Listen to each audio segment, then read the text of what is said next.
This is Optimal Finance Daily, episode 622.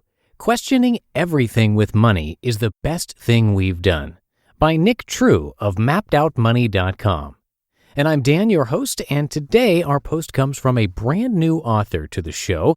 Nick True is a really nice guy that we got to meet down at FinCon last year in Dallas, and we'll hopefully get to see him again at that event this year. His site is called Mapped Out Money, and he has a YouTube channel as well by the same name, so definitely check those out. He is all about helping you get a grip on your finances and take hold of your freedom. So without any further introduction, let's hear our first post from Nick's site as we optimize your life. Questioning Everything with Money is the Best Thing We've Done, by Nick True of mapped-out-money.com. I was 21. I had just graduated from college. Hannah and I were pumped. We were excited for me to start my career and finally make some real money. With Hannah still in grad school, a full-time salary would be extremely helpful. But just as soon as I started, the weight of what you're supposed to do started setting in. People asked us about when we were going to start having kids. People asked when we were going to buy a house. Friends started buying cars. Family members wanted to know if I was going back to school since I was so young. Obviously, I should get it out of the way. This doesn't even begin to include all of the subconscious American dream marketing that's been infiltrating our brains since birth. We should be going out on weekends with friends. We should be taking nice vacations 2 times a year. And of course, we shouldn't use our free time to try outside projects that could increase our income. Instead, we should watch Netflix every night. We quickly fell into the trap. It started by looking at when we should get a car and what car to get. Then we were looking for a home to buy, and I even enrolled in an MBA program.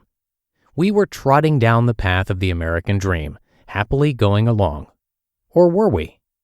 Actually, we were stressing out. Money was tight. We couldn't decide what to do next, and we had no idea how we were supposed to accomplish everything we felt like we had to do. The weight of societal pressure was setting in, and we felt it big time. Until one day when we didn't anymore. And it was because we learned one simple thing. We don't have to do it that way. No one is standing there with a gun to our heads and forcing us to buy a home. Some stranger isn't threatening my family unless I go back to graduate school. But it certainly feels that way. Finally, my wife and I realized we don't have to do anything that we're told to do. We are free to make our own decisions. And honestly, that mindset has been the single most important thing so far in our 20s. We've learned to question everything. We don't buy anything now just because we're supposed to. We don't live in places just because that's where we were always supposed to live. And we don't let our previous plans dictate our current desires. Let me share with you 3 ways questioning everything has helped us so far. 1. Questioning where we can live. When we first got married, we wanted to live in Cleveland, Tennessee. That's where we had a community. It's a cheap place to live, and it made sense. We thought we would probably always live there. Then a year later, we wanted to live in another city 45 minutes away, so we moved. At first, it seemed odd, and honestly, it was a difficult decision to make. We had always felt that we would live in Cleveland. We never questioned it. So when we started feeling like we didn't want to live there, neither of us said anything to each other for a while. Although we were only in our early 20s, we had already decided to live there. We weren't supposed to change. And so many people fall into this trap. You make a decision and think it'll be forever. But then something changes and you wish you could pivot. Yet you feel trapped by your previous decision. Why? It's stupid, right? Yet we all do this. Luckily, Hannah and I finally allowed ourselves to question where we wanted to live. Once we did that, moving became a no-brainer. We wanted to move. We had the ability to move, so just move. Now we're happily living in Chattanooga, Tennessee, but that may change. And if it does, then okay. We try not to get tunnel vision on this stuff. 2. Buying a house. We still haven't bought a home and don't plan to for the foreseeable future. The apartment is great right now, and we don't currently want the stress that comes with maintenance on a home. Our monthly rent fits nicely into our budget. It just doesn't make financial sense to get a house right now. But society tells us that we need one. That's what we're fed from birth. However, it's not always the wisest move. In fact, depending on what city you live in, renting could be cheaper even over the course of 15 years. Buying a home today isn't like it was in 1950. You need to evaluate your options. The important thing here is to question the built-in assumption that you should buy a house. That's just not always the case. 3. Buying a dog. I'll just start by telling you straight up, then I'll explain. My wife and I recently bought a puppy for $1,000. On top of that, we also pay for pet insurance, $27 a month, and we paid a $300 pet fee to our apartment complex.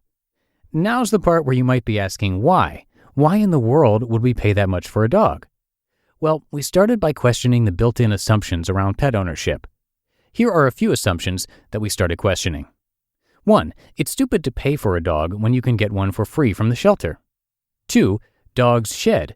You're going to have to deal with hair everywhere. Get used to it. 3. Some dogs can be trained, some can't. Good luck picking the right one. 4. Medical costs are extremely expensive, so be prepared to have the dog put down if necessary.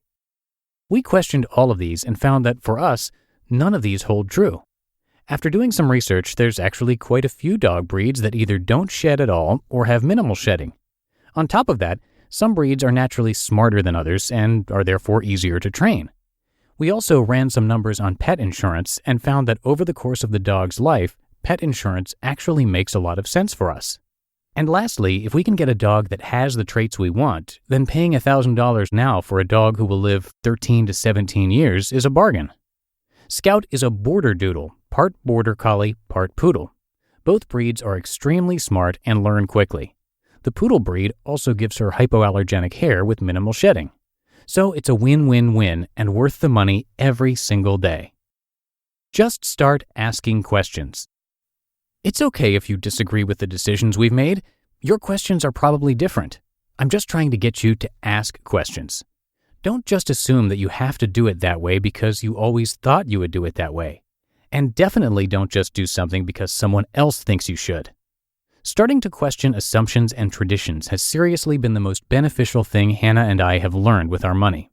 It's tough, yes, and difficult to go against the grain, but it will save you so much money and buy you much more happiness than simply going along because you've always planned it that way.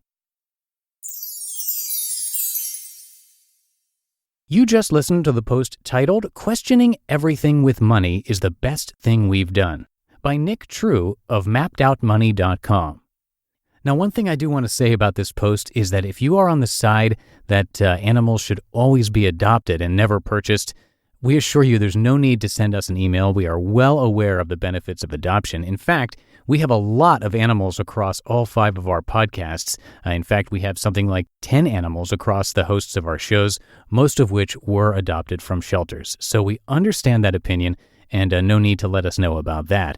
And if you're interested in getting an animal and have concerns about breeds, long and short-term costs, or how adoption works, there's a ton of information online, but we also have connections to some very passionate people who are into saving animals, so you can always reach out to us, and we'll give you that information.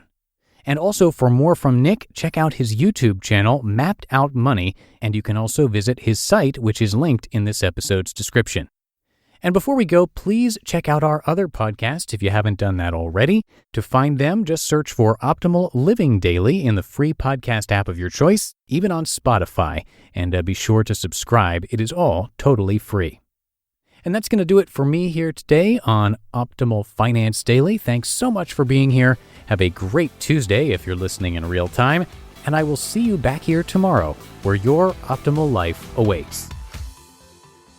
Hello, Life Optimizer. This is Justin Malik, creator and producer of this podcast, but also Optimal Living Daily, the show where I read to you from even more blogs covering finance, productivity, minimalism, personal development, and more from incredible bloggers like Derek Sivers, Zen Habits, Mark and Angel, The Minimalists, and all the ones you hear on this show too.